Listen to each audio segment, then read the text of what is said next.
Hey, good morning. Ah! Why? What'd you say? Said good morning, Oh, good afternoon good evening, and good night. and welcome to the show, Hey, everyone. yo, what the fuck? Oh, Just letting you know I'm in the building. is that a big Big Bruiser's in the building. I ain't gonna say much. I ain't gonna say much. I'm just letting you know I'm here. all Fourth right. meal. Well, Fourth yeah, meal. we kind of have a serious topic today, Bruiser, so I don't know if you I just said I'm gonna lay back. well, all right. I'm just saying. You said what I said. I'm gonna lay back. All right, you just fall back a bit. What's up, man? So if you guys are patrons, we're going to do an episode for Patreon as well where we're going to get into Cipha's Australia shenanigans, Oh, new Clips single that's ooh, out, which is kind of yes. fun. What's the latest with Kanye West? We are the last show still covering Kanye, so you never know. Kanye West. What's going on Um, with Joey Badass? I was gone when all that was happening. there's no hope in you knowing who the people are that Joey Badass was battling with. I like AZGK. I don't think that's how you say it. How you say It's Arizona Chique. it? So if you want to hear all things like that and general fuckery of the world, make sure you're on that Patreon. You know what I mean? Yeah. We're gonna do that after. But we've been waiting to get together, Saif, and we have not spoken at all except for one text message when we found out that our guy Sacha Jenkins passed away. Yeah. And And yeah. I do a shout out at the end of my radio show. I do it. The last segment of my radio is called Drop a Gem, and I always give like a little piece of life advice, whatever it is, little nugget of little gem. And for a long time, I was saying this, just so you know, the show's always dedicated to my friend Mr. C. And then it started being this show's dedicated to my friends Mr. C, Fat Man Scoop, Yeah. and then Clark Kent, and now it's Costa from Club Abyss, and now Sacha Jenkins. My shout out list of the dead is crazy. And that's the last year This year, in this like in past the year. last 12 months. What the fuck is going on? So Did you know Sacha was sick? I did not. I did not know Sacha was sick until afterwards, and then I heard from more people. Like, yeah, when I spoke to people, they were like, "Oh yeah, well, people he was close with knew." Hmm. And then I exchanged messages. I don't know if I'll send you the link, Saif. His Sasha's wife put up about the most touching like tribute I've ever seen to a partner. She did like a multi-slide thing that was like pictures and also in between her telling kind of the story of the end, but also talking about how like awesome he was. It was really beautiful. And I reached out to her and said we were going to re-release the old episode with Sacha and Uncle Ralph, which we did, and that we were going to do a tribute episode if she ever wanted to hear it.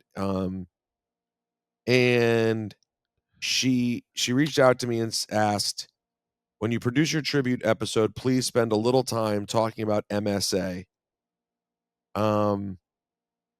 Although at the end he was totally present and still a kind, humble, and brilliant man, this illness just completely ravaged him. Ugh. Multiple system atrophy, MSA, is a rare neurodegenerative disorder that can cause a multitude of symptoms in any combination, including impairments to balance, difficulty with movement, poor coordination, bladder dysfunction, sleep disturbances, and poor blood pressure control. Oh, maybe I have that. I really hope not. And it often gets misdiagnosed, which makes it even worse. But at any given moment, it's only between like 15,000 and 75,000 people who have this rare Shit. illness. I mean, listen, if Sasha's gonna go out, he went out with a bang. He went out with a rare one. What about underground? You know what I mean? Always He's underground. always underground. Always underground. He didn't do no you think he did some mainstream shit? Nah, it's just for Nah, this is Sacha Jenkins, bro. this is for the heads. missionmsa.org. Missionmsa.org if you'd like to learn more about it, ways to give. You Did have she say how long he had it? Or is this like she did not Oh, look, you can I get know all you didn't mine. want to pry, but No, I didn't ask you any more questions, but from when I spoke to other people, it sounds like it had been a few years, or a couple of years. You know what? Let me not speculate. It had been a while. It had been a while because I know that it had been a little while. I don't want to give exact timeline because I don't want to get it wrong. I that was thinking sucks. about you and I last saw him together. That was the last time I saw him, I believe. At the office? Yeah, I feel like No, that I was the seen him last. after that. I saw him after that. Did I see him around Hip Hop 50? I don't think I did. You saw him Maybe again? I think I saw him one time after that, and then I definitely spoke to him on the phone a couple times. You did? He would For call what? me randomly. He would just call me randomly about some hip hop shit, whatever he was working on. Because I know he was working on a documentary about nightclubs in New York. That sounds right. I feel like 8-Track might have been a part of that. And they bought some tunnel footage off of me. They bought some footage. Yeah, I gave him like some old tapes that I had from the tunnel, and they used a couple. I think they gave me like $1,500. I didn't care. I was like, yo, this is gonna be a documentary. This is dope. But right, but they of course it got to be legal, so they licensed it. Yeah, yeah. They because the thing was, I was like, hey, I'm gonna give you all these tapes, digitize them for me, and I'm all good. I'll be happy to get just the digital, um, copies of the tape. Fuck it. But they gave you money for it. Give me a couple bucks. Ain't not mad. So he would just call you randomly and like Yeah, check ask me in? something. I forgot what the last thing he asked me was. It might have been about CNN or something. I don't remember. He was always like, I don't know if he was doing research or just like talking the shit, hip hop, you know? Oh, I'm jealous. I I mean, it really wasn't a couple times, nothing crazy. I know, but how would the show be one ep if I wouldn't be jealous, if we wouldn't be jealous of the other one having Sorry. contact with someone great? Right. No, so the last thing I remember is us seeing him at the Mass Appeal office when Cipha and I were working on our famous Jay-Z podcast on Nas's network. The last time we walked past his office, was that the day Raekwon was in there with him? Yeah, I think so. Remember we walked past the office and Raekwon was there? Yep. And they were just sitting there having, but then we saw him another time too, and we sat and kicked it with him for a little bit. Oh, yes. Yes, in that office. Like in a random office, the three of us That were just like first kicking it. office where he had like some equipment in there because we were looking for the drive too, remember? Then we saw him a few times up there, huh? Yeah, well, we were up there. Yeah, I always saw him. Saif, I got to tell you, so like, podcast. so I wasn't. What the fuck were we thinking? As you can tell, I I ain't wasn't. gonna lie, that podcast was stupid. Is that you or Bruiser? It was me, Bruiser. Why you do a Jay-Z podcast on Nas album, Nas label? Good point. Really doesn't make sense when you calculate it. Anyway, I'll sit back down. Thank you. So I was never tight with Sacha, but he would pop up.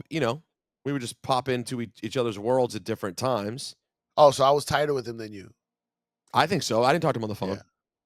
Oh, I I had meetings with him at different times. We took meetings and talked about doing things. But no. Then I was tight with him. Yeah, I've known him since. You had to. Since Max and Ari had On the Go magazine, he had a magazine with Elliot. Remember? Well, yeah, of course I do. What Beatdown? Beatdown. Was that the first one? I feel like it was. It might have been. No, what's the other shit they had? Ego Trip? Ego Trip was after, right? I'm gonna see. Or Ego Trip. What the order is. So let's see. So let's see the order of his stuff. He published his first zine, Graphic Scenes and Explicit Language, one of the first magazines dedicated to graffiti art. Then he started Beatdown, but that and the music blogger was Elliot. That's 92, bro. 92, shit. Then in 94, Elliot and Sacha started Ego Trip. I think it was Ego Trip is when I knew him. Now, by the way, I don't want to speak out of school here, but I spoke to Elliot, and he wants to come and do a proper episode about Sacha in person with us. So I told him anytime, the door is open. I think they had mended. Talking about a weird relationship. I think they'd mended fences over the last few years. I'm talking about you and him. Oh, me and Elliot? Oh, we Gucci. Oh, me and that's my man, 50 grand. No, in all seriousness, me and Elliot are super, super duper good. Yeah, of course. Anytime, Elliot. Yeah, the door's open. Elliot stays listening to Juan Ep. He'll reach out and show love, but Elliot's my guy, man. And speaking of people who are my guy, that episode that we re-released featured Sacha and our other guy, Uncle Ralph. Oh man, Uncle Ralph up late. Yo, what am I, uncle? I'm up late. Yeah, yeah. Exactly. Since I've heard of you, been Uncle Ralph. What's up? What do you mean? You are. What up, Cipha? What up? What up, Peter? What's up, Uncle Ralph? Ralph, how you doing, man? Thank you for making some time, yeah, bro. Thanks for having me, man. I hear you talking about my guy, Sacha. You know, was he always your guy? Well, I'm a Met fan and I'm a Queens guy, Brooklyn, Queens, and so we crossed paths. But then when he started doing the directing thing, he would call me up and say, "Hey, man, I'm working on this. What you got? I know you got some footage." So I would hit him with the footage, and he'd be like, "Yeah, that's just what I needed." So then he'd get started. Yeah. So when you came up and Sacha's only time on the podcast, you guys came up together.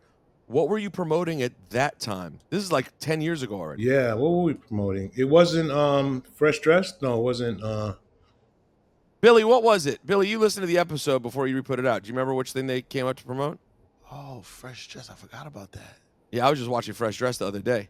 Yeah, I feel like it was Fresh Dressed, but maybe it was something else. It probably was. I'm trying to remember. Oh, thanks, Billy. Good stuff. Trying to remember. You heard it 3 days ago. What the fuck? You just re-put it out. So on his IMDb, 2015 is Fresh Dressed. That's his directorial debut. Yeah. It looks like. So that's 10 years ago. Yeah, that's 10 years ago. And then he just kind of like kept on going. Was he a part of the Video Music Box doc too? Yeah, he was executive producer. Executive producer, but not director. Yeah, exec producer. He was supposed to direct it, and so originally, I had a deal with Mark Wahlberg and HBO, or we didn't have a deal. We were supposed to have a deal for Video Music Box documentary. And so, I was like, "Yo, Mark Sacha, Wahlberg. I need you to direct this." He was like, "Yeah, I'm with it." And then the pandemic hit, and HBO kind of backed out of it. And so he came to me maybe 6 months later and said, "Hey, I got a meeting with Showtime."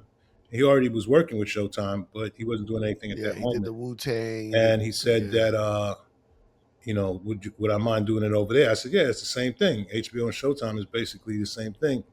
And then he said he couldn't do it because he was working on a Louis Armstrong documentary. Crazy. And so we had somebody else. And then eventually Nas was also executive producer at the time. And then he said, how about if Nas directs? And I was like, it sounds nice in theory, but Nas don't have time to do that, Yeah. And we got on the phone. Love his name on there though. Right. Is he really going to show up and do Yeah, this? I was like, yo, man, this is it. This is my life, bro. I would need to get this right. And he said, nah, he's with it. So he got Nas on the phone. Nas was like, nah, man, I know everything about you, Ralph. Come on, stop playing with me. You did the Video Music Box is where when they showed the breakdown of Illmatic when they were making it, right? Yeah, I did that. Yeah, that was the EPK for Illmatic before the album dropped. The EPK, that's right. It's like a little promo. EPK. I think I have that videotape. Yeah, that's out there. That's on YouTube. Nas EPK. By the way, this is crazy. Quick side note, we'll get right back to it. I have the Book of Rap list in front of me, and I'm flipping through pages. I'm like, is there a Ralph list in here? I didn't know Ralph. Is there a you list in here? I don't know if I was in there. So I'm flipping through, just looking, and then I see Cipha. DJ Mr. C names the 10 best ways for DJs to get ass. That's funny. Yo, that shit is fucking hilarious. Yo, and by the way, you could tell he takes it seriously. Number 1, always have your tour laminate prominently displayed on you. Number 2, get to the arena early. Instead of getting there at time I needed to perform, I would always get there real early before we had to go on. That way, I could walk around the arena with my laminate and make sure people notice me and stuff like that. I'm not mad at that at all. Yo, other backstage invitations.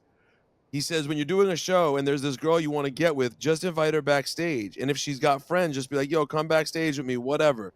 That's pretty much sure in for ass. The only thing about that, though, is that you got to do what we used to call, quote, preserve the puss.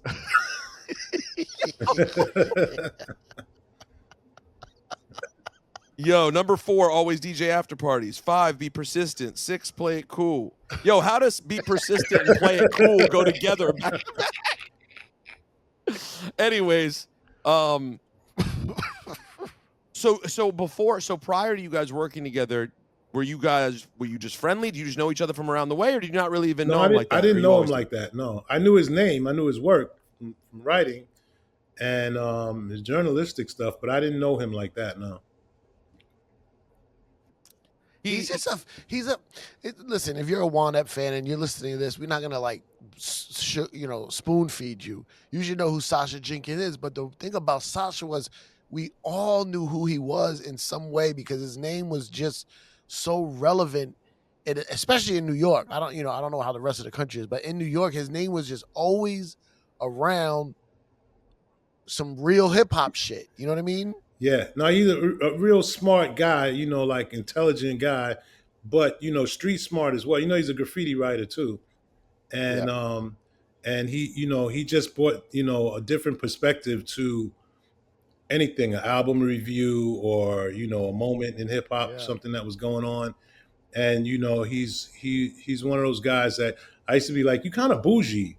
And then he'd be like, what? I'm not bougie. He didn't want to be bougie at all, but, he's a smart guy. No, it's not bougie. It's the thing that me and Rosenberg suffer from. It's the nerddom. Okay, that's it. Like, yeah, and not only that, and very diverse. His interests were very diverse. Yes. Yeah. He would tell you something that you weren't seeing, like in a project or in a situation, and he'd be like, "You didn't see that. This is what's going on there. This is what they're trying to do." And I'm like, "Oh, okay." And I wasn't aware of it, but he was aware of it. He was sometimes people say you should hang around smart people, and he was a good person to hang around. Yeah, for real. You know what I also felt about him? I mentioned this to your old Droog. He had like this super smart, snarky, almost intimidating rap knowledge and personality, which could be conceived as bougie. Which could be exactly what you're saying, Ralph. for sure. Yeah. But he wasn't a dick. Right. He had the snark, and then Droog pointed it out, and I thought it was super astute.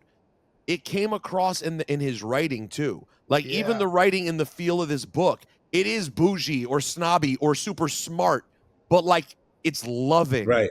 Yeah. It's super loving. It's for us. Exactly. And you know what? I didn't have my relationships with everyone of that generation and ilk wasn't always smooth and easy, coming from a different place, just being who I was and being sort of brash. He was always nice to me, and he never needed to be. He always seemed to appreciate, oh, you really are a rap nerd. I can tell. He just never treated me like a dick ever. He was super welcoming and warm and interested in ideas. And we were always trying to build on doing something, like at Mass Appeal or even prior to that. He told me before we even did the podcast up there, he was like, yo, you can come up here whenever you want. You can use the office. You can use the Wi-Fi. You can ask my assistant. He's just always like, just on some like love for hip hop shit. Like whatever Cipha's doing is going to be hip hop related. And we would love to be part of it. You know what I mean? Yeah, no, he would, you would know if he wasn't feeling you.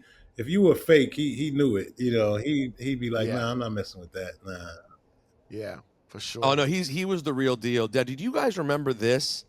Peter Agustin, Culturama on Instagram. Peter, long-haired hip hop promoter dude. Like Pete. You definitely know him.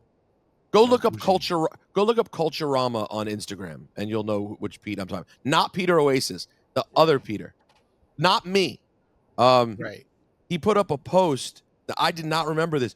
Did you know that for one night only, Sacha did a play about the beat nuts called These Nuts? Really? What?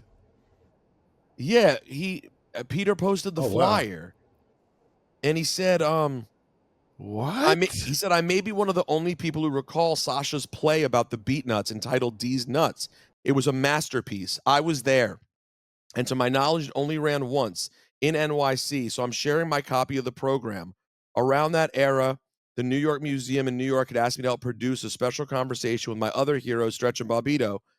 And the year 1993, who better I thought to moderate than my friend Sacha Jenkins. It was a very special night. And then he goes on to tell another story. But what the fuck? Written and conceived by Sacha Jenkins. But now I want to hit up the beat nuts and ask them. I just hit Juju the other day actually because I want to ask him to do something for me. And it was produced Queens Cats. That story. More Queens shit. And produced by Peter Oasis. Starring the beat nuts. What? It's crazy, right? Incredible. And could you be more hip hop than creating a play about the beat nuts? Like what could be? Who did that? That's what I'm saying. That's the kind of guy he was. Like he saw something and he was like, yeah, let's do that. Yeah. When did he actually pass? He passed on May 23rd. Did he see all this Nick shit? I don't know. What's crazy, bro, is that he called me like a month and a half maybe before he passed. And he told me, look, this is the deal. I'm not doing well. And I said, all right. And I said, so what does that mean? Like, is something getting ready to happen? And he's like, no, I got about 4 to 6 years maybe. And I was like, all right. I said, well, how's your wife taking it? He said, she's holding me down all the way. We're good. And I said, all right. I said, so are you working on anything? He says, yeah. Actually, I got to call you back on something else I'm working on. And then this happened. 4 to 6 years. He thought? He might have just been saying maybe that. I don't know. He kept it a buck with me. Just the fact that when somebody calls you and tells you that, that's like kind of like oh man, Yeah, I was at a restaurant one time. This is so random, and I saw Clark, and he said a coded message to me that now I realize what he was saying. Really? What happened? I was in a restaurant. It was the one that the guy who runs our boy that owns Say Dara? Less. Dara. But he had that other one that was in the limelight. Yep. Jade. Jewland Club. Yeah. And I saw him. I don't remember exactly what he said, but he was like, he was basically saying I don't have much time. But you didn't realize at the time that's what he was saying? No, I thought he meant in the industry or whatever he was working. And then a couple months later, I heard that he was sick, but he was keeping it on the low. I was like, oh, he was telling me, in a way. But so that's basically what Sacha was doing. But Sacha did it for you. He told you straight up. Yeah. And his wife is Latino, Raquel. Big up to Raquel, and she's also a director as well. And really dope director too. And and he said that, look, man, when I asked him about his wife, because that's the first thing I thought about, because they're like this, she's told me they were together since they were 19. So he says, well, my wife is Latino, so you know how that goes. She's going to hold me down. So I said, yeah. I said, I know the deal. So, yeah. Yeah, man. And I was telling Cipha earlier about her post. Yes. About the end, which was just like it was heartbreaking and beautiful all the same. Yeah. Yeah. No, good. What's funny is I went to today, we went to the wake, and he had so many different types of people that he dealt with, the art people, those those real aristocrat people that give money to projects, and and then the street graffiti guys, and everybody had on a suit, or they got dressed up a little bit for him tonight. And Nas, Nas came, and Premier. And so it was this is the type of dude he was. He had that diverse, mix of what this is all about. That was tonight, huh? Yeah. Wow. And he passed almost 2 weeks ago. Where was it, Queens? No, it was in Washington Heights, because I think he used to live in Washington Heights before he moved upstate. And so it was heavy Dominican area. It was good. It was good. It was, I can't remember the name. It was definitely a funeral home with a Latin name on it. I can't remember the name. Yeah. Ortiz. Now, what do you think? What do you think ends up being like so much from his legacy? He has so many different tentacles. Like he was involved in so many different things. Is Ego Trip the biggest thing? Is it going to end up being his films? Like I feel like this book. I feel like this in a lot of ways. This is the most sort of spotted in a hip hop. Yeah, it's like the spot. If it's a hip hop head's house, they have this book in their house. Right. Yeah, like maybe more than any other book ever made. Yeah, I think Elliot Wilson was there tonight, and Shaheem Reed, and other writers, that come from that era, that world that he was really good in. And I think the book might be, because a lot of people were talking about Ego Trip. They were talking about that, and a couple of guys that worked on putting it together and helping him out. I met a couple of guys tonight, so the book was definitely a big deal. It's funny because the Biz Marquee doll that's on that book I use that in when I made the Master Ace, Me and the Biz. And then I don't know how they got it afterwards, but that's the same. That was made for that. You directed my Me and the partner Biz? Lionel, and I produced it. Yeah. Oh. So this is the original. You mean the original doll from the video? Yes. Yeah. Wow. Pretty ill. Lionel C. Martin. Huh? Lionel C. Martin. You know it. You know it. Yeah. That's I think he really enjoyed the directing. He was. I remember at one point I think it was around the time when he was doing the Wu-Tang of Mics and Men. He called me and says, "Yo, I'm hot." I'm like, "Yo, you feeling yourself, bro? You feeling yourself right now?" Yeah. He's feeling himself. But by the way, he was he had a hot hand. He the did. Last time we saw him, or one of the last times we saw him, when we were up there, Raekwon was in the office, and I guess they were talking about doing a Raekwon doc. Just Ray. Yeah, Ray's been working on that for a minute, and Ray probably said, "Man, if I get Sacha's hands on this, it probably would be a lot easier." That's the Cuban Links doc that Ray's been working on forever. Yes. That one. Yeah. Yo, if that thing ever comes out, the interviews from us, we will look like it's from a different lifetime. Why you interviewed for it? Yeah, I think you did too at the station. I'm talking about that long ago. Oh wow, I don't even remember because that. I think he was working on it close to when two came out. Like it wasn't that far off for that time. It was a minute ago.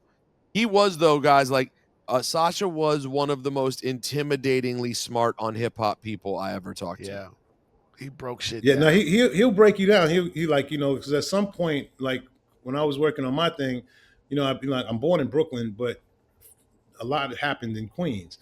And he was like, are you really from Queens or are you from Brooklyn? Like, which you have to choose one or the other. Yeah, wow.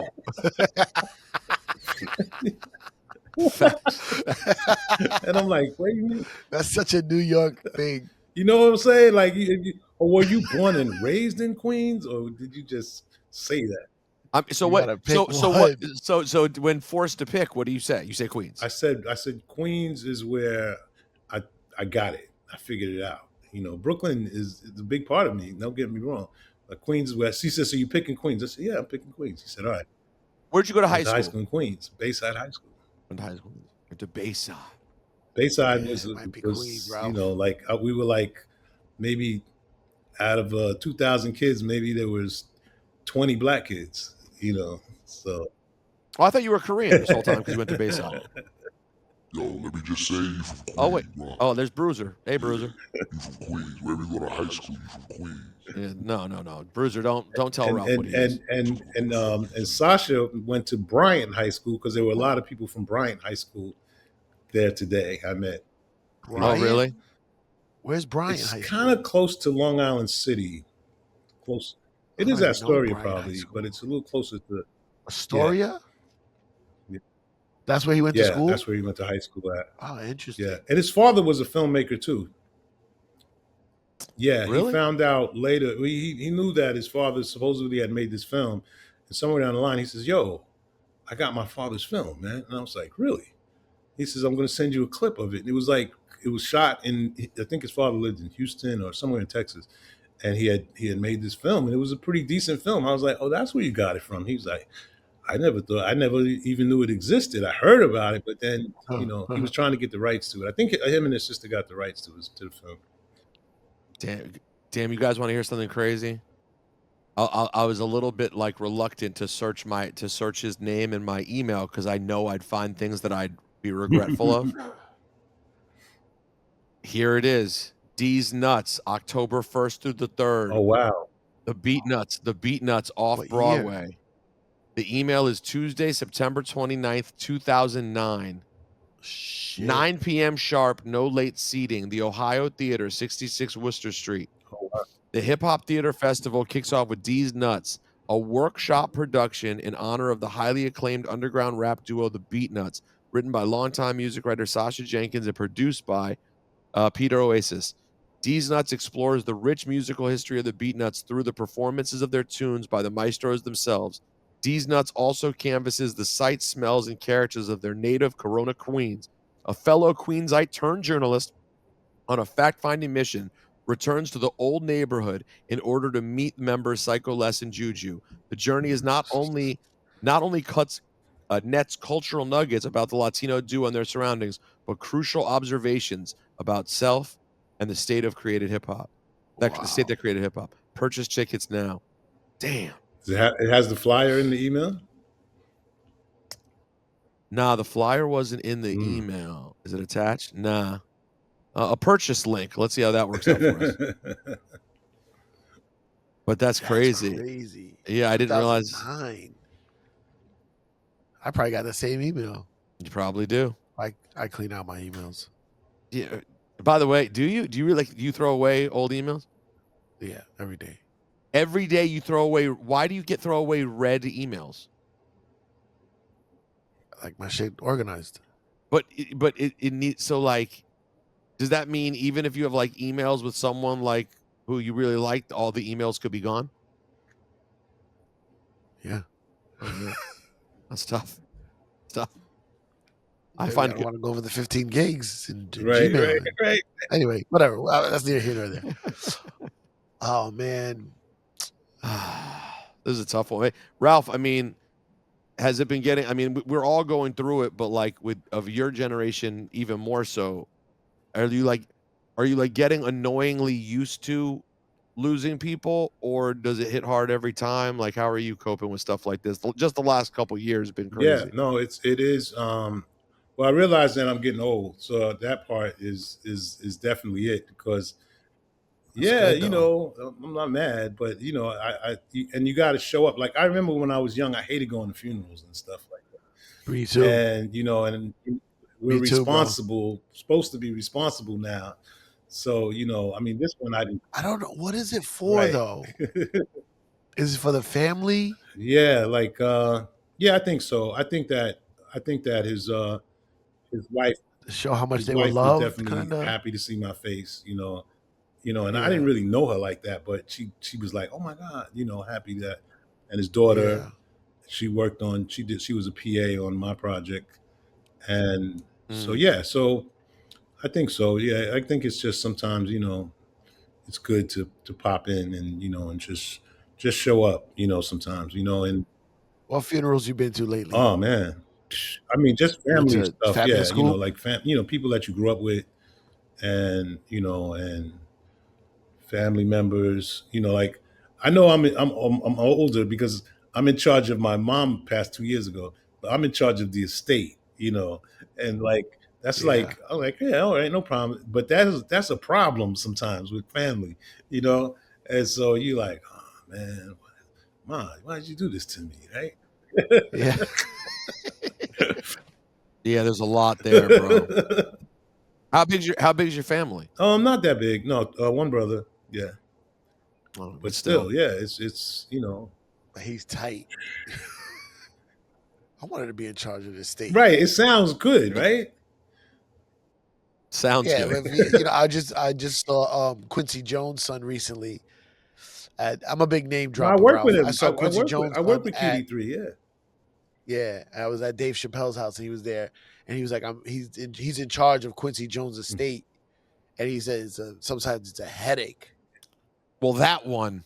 Yeah, it's crazy. I mean, respectfully to Ralph's family's estate, right? Quincy's, that's a handful. That's a Right, handful. QD3. You don't know if his mom produced off the wall or some Right. shit.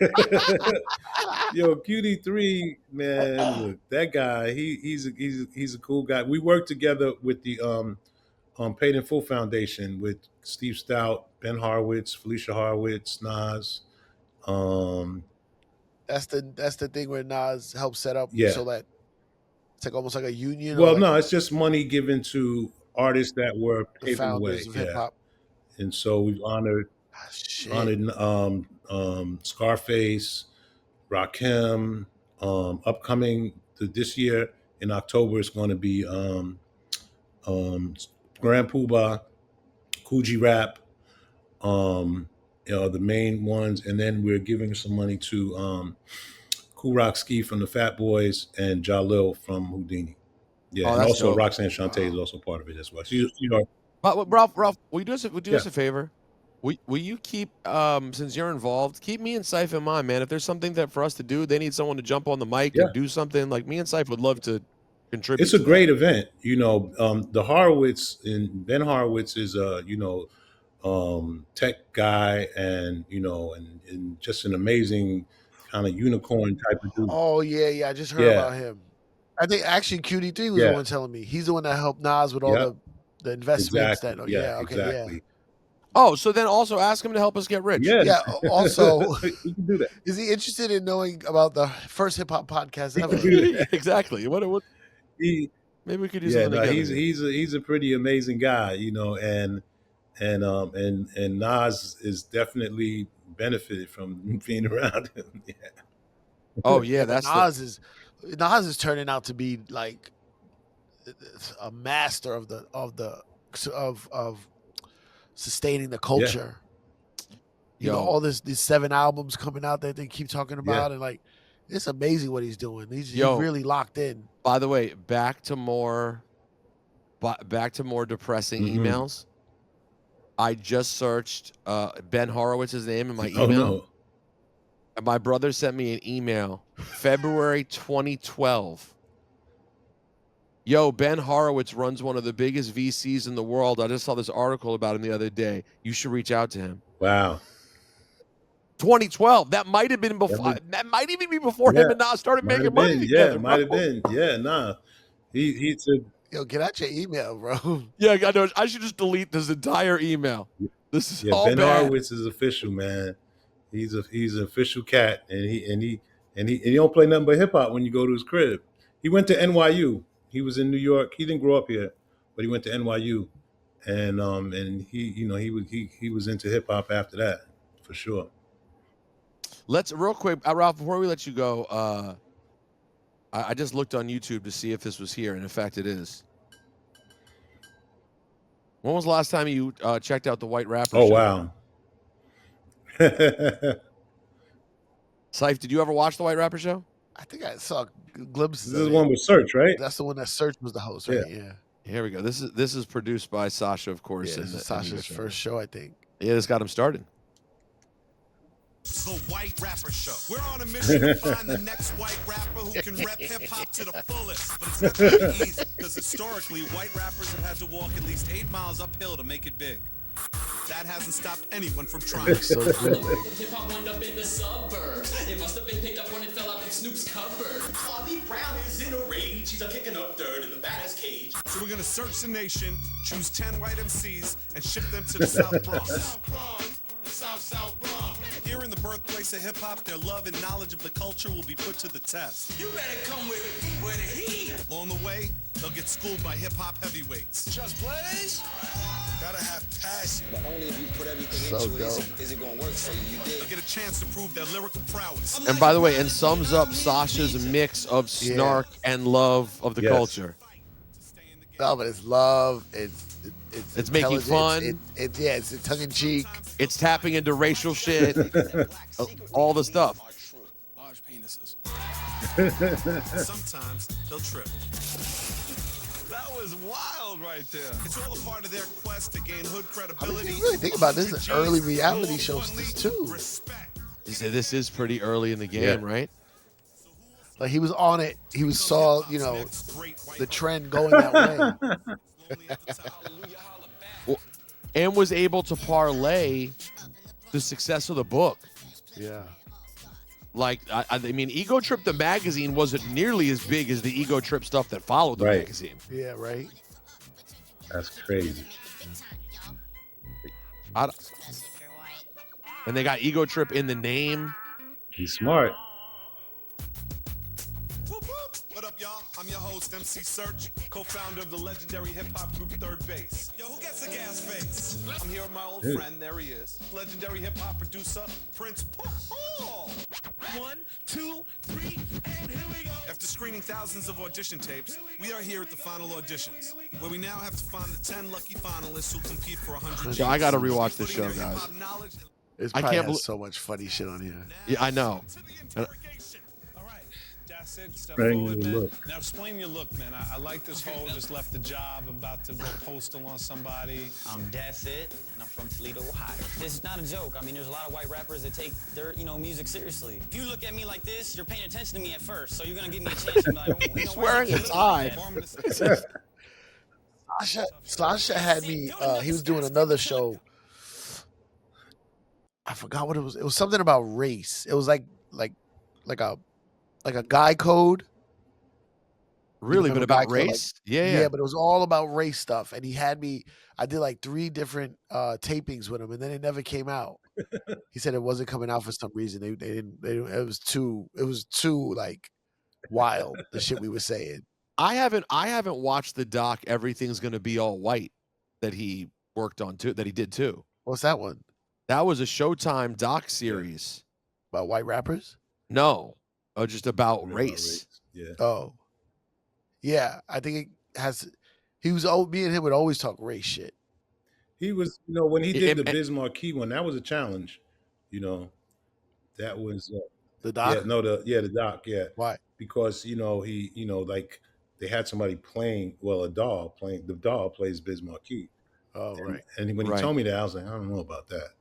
I said, how does his wife feel? She said she's cool with it. So I said, oh, okay. Well, she's cool with it. It's the Cipha, have you seen it? No. Cipha, you gotta watch it. It's I know. So much shit I gotta watch. I know it's really not only is it really good just in terms of like learning about biz, but like I found Ralph the doll thing at first it's weird, and then it ends up being this really touching, interesting mechanism that he used. That's like that you've never seen before. No, I didn't expect it. When I watched it, I was like, wow. I didn't like there's actual emotional scenes between his real wife and the doll. His real wife is talking to the doll. Which is so Biz, which is really honoring that's Biz. It takes a second because it's not a conventional way of doing it, but it is a Sacha way and I think a Biz way. And a Biz way. Yeah, and I maybe I sort of identified a bit with Sacha's his style and his way because he's also originally from Maryland. Like he's from Maryland and he's from New York. No, we don't. No one knows. What's this Maryland thing? Yeah, he's from Silver Spring. Sacha was born in Silver, and then Sacha Silver Jenkins. Spring? Yeah, his parents I think his parents broke up. And then he moved here. I'm gonna tell you right now. I bet it's in here. Early life. No, born in Philadelphia, 1971, born and raised. And then his family lived in Silver Spring until he was 7. Oh, wow. Huh. After his parents separated, his father, who you mentioned, Horace Jenkins, moved to Harlem. And then his mom and sister moved to Queens. And yeah, and as you said, his dad, Horace B. Jenkins, was an American filmmaker best known for his film Cane River, which was rediscovered after his death in 1982. Well, now I want to see this too. The hell is this? I don't know. It might be on YouTube. I don't know if he put it up there, but I feel like he sent me a link to it somewhere down the line. It was pretty decent. I was like, yo, your dad was pretty good. He was like, yeah. He said, this is the first time I'm seeing it. The film was not publicly available until 2013, when the film preservation organization Indie Collect uncovered a negative copy from the vault. Wow.